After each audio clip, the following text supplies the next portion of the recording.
दोस्तों, जैसा कि आपको पता है कि रेलवे में एस्टेब्लिशमेंट रूल से काफ़ी प्रश्न पूछे जाते हैं आपके एलडीसी, आपके प्रमोशन कोटा के एग्जाम में। आप चाहे किसी भी डिपार्टमेंट से बिलोंग क्यों ना करते हो, निश्चित तौर से आपको जो है एस्टेब्लिशमेंट से क्वेश्चन आएगा ही 100%।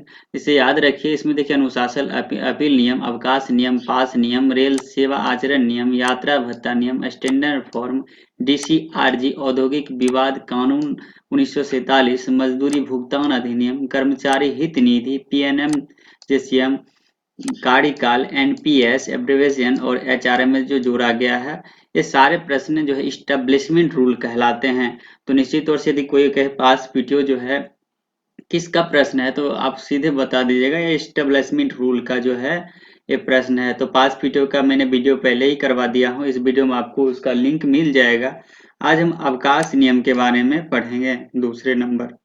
देखिए दोस्तों, अवकाश नियम किस पे लागू होता है? अवकाश नियम किस पे लागू होता है, तो आप अच्छे से समझ लीजिए। वे रेल सेवक जो प्रथम अप्रैल 1949 से नियुक्त हुआ है, और वे लगातार रेल सेवक जो अस्थायी रूप से नियुक्त हुए हैं और 3 साल की लगातार सेवा पूरी कर लिया हो।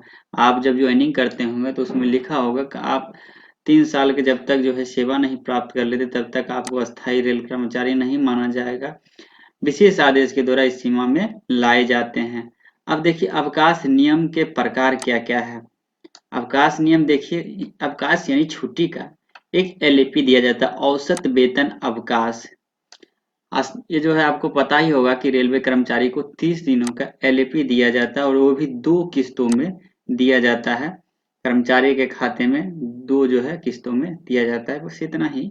यहाँ एक चीज गौर रखिए कि अस्थाई और या अस्थायी रेल कर्मचारी, इसमें देखिए रेलवे स्कूल के अध्यापक को छोड़कर, यहाँ बहुत ही इम्पोर्टेंट क्वेश्चन है, आपसे पूछा भी जाएगा कि रेलवे स्कूल अध्यापकों को कितना छुट्टी दिया जाता है, तो उसको छोड़कर एक काउंटिंग हुआ है, उसको नहीं दिया जाता है। यहाँ देखिए पहला किस्त प्रथम जनवरी को 15 दिन और दूसरा किस्त प्रथम जुलाई को 15 दिन कर्मचारी के खाते में जमा किया जा सकता है। दूसरा पॉइंट है कि अधिकतम कर्मचारी के खाते में 300 दिन जो है जमा किया जा सकता है। ये बहुत इंपॉर्टेंट क्वेश्चन है कि कितने दिन कर्मचारी जो है जमा कर सकता है। जुलाई या प्रथम जनवरी को 300 प्लस 15 दिन के खाते में जमा होगा। तीसरा पॉइंट है कि एक बार में अधिकतम 180 दिन की छुट्टी दी जा सकती है। ये बहुत ही बार क्वेश्चन पूछा जा सकता है। इस यूपीएससी के नियम के तहत जो है ये कितना दिन छुट्टी जो है मंजूरी किया जा सकता है, एक बार में तो 180 दिन का। 4 नंबर पॉइंट है कि एक माह नियमित काम करने पर प्रति माह 2.5 दिन की छुट्टी दे होगा। यानी कि एक माह यदि आप नियमित वर्क करते हैं तो आपको प्रति माह कितना दिन, 2.5 दिन की छुट्टी जोड़ के दिया जाता है।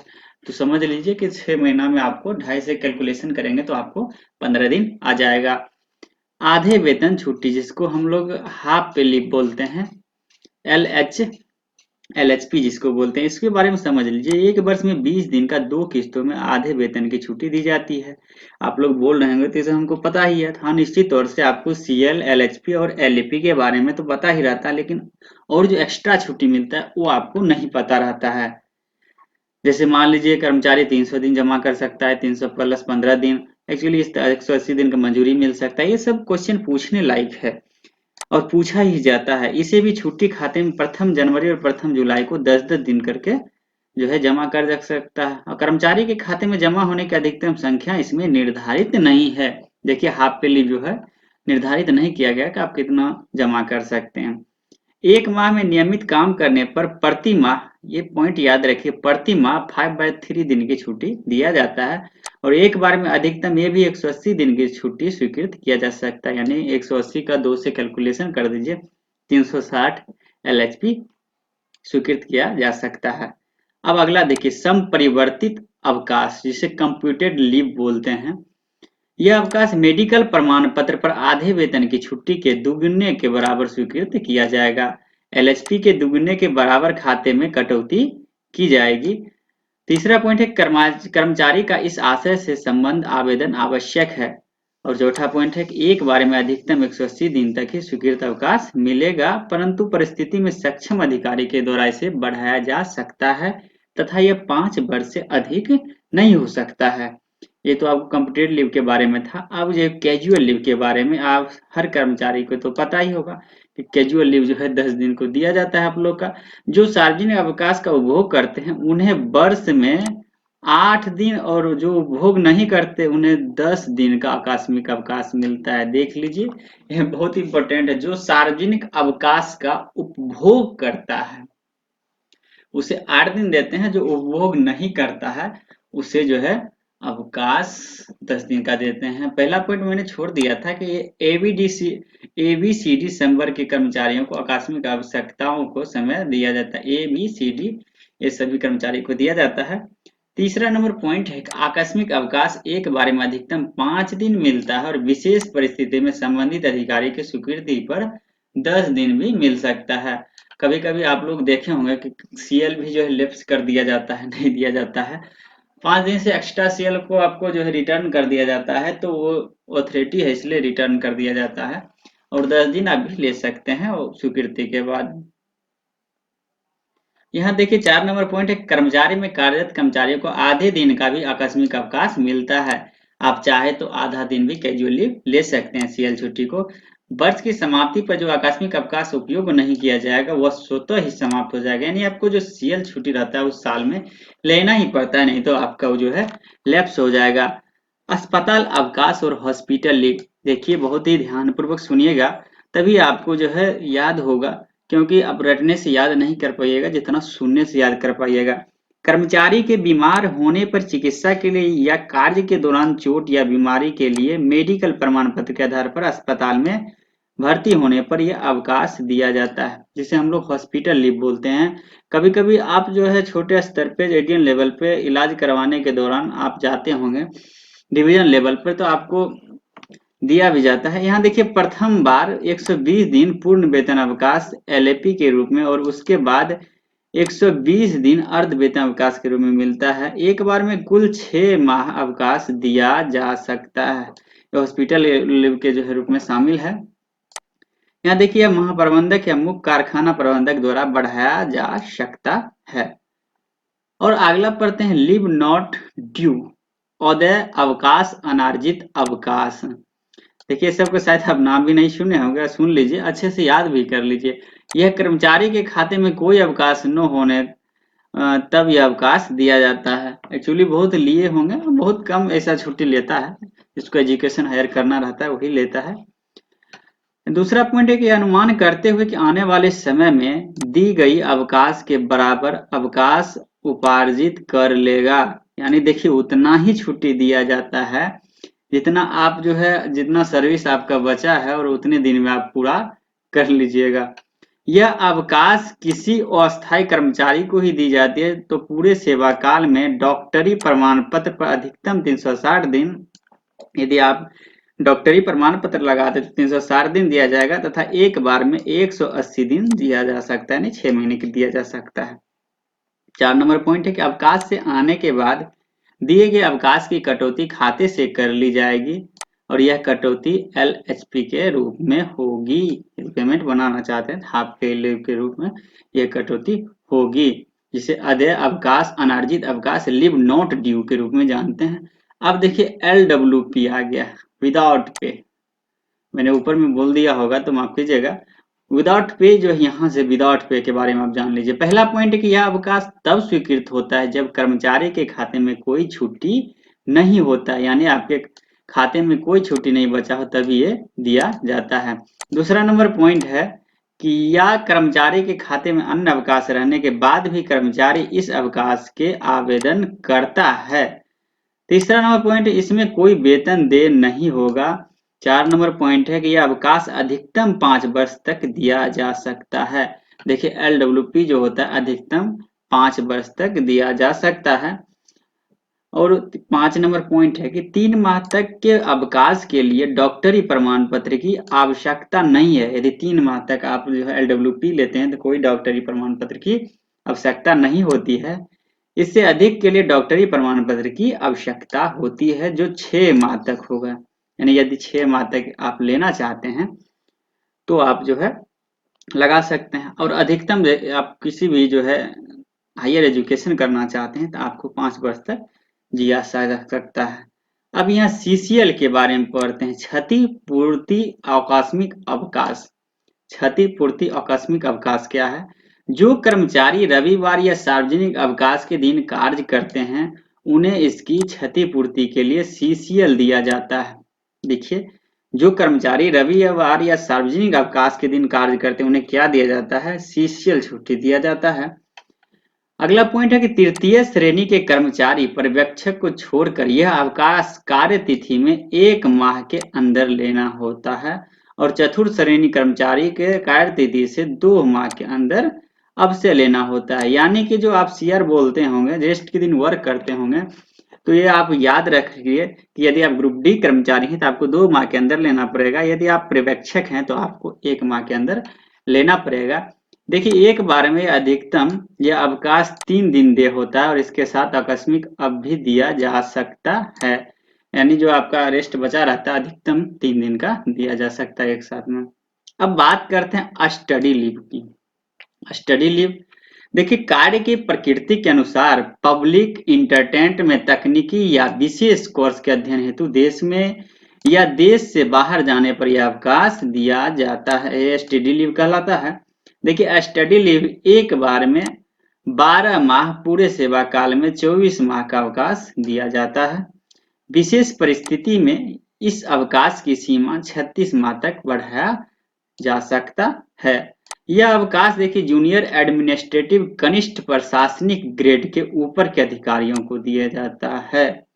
ये आपके लिए नहीं है, यानी कि सॉरी, आप यदि ग्रुप डी कर्मचारी है तो आपके लिए इन्हें कनिष्ठ प्रशासनिक ग्रेड के ऊपर के अधिकारियों को ये दिया जाता है। विदेशों जाने के लिए, कुछ जो है शिक्षा ग्रहण करने के लिए, देश से बाहर जाने के लिए स्टडी लीव कहलाता है।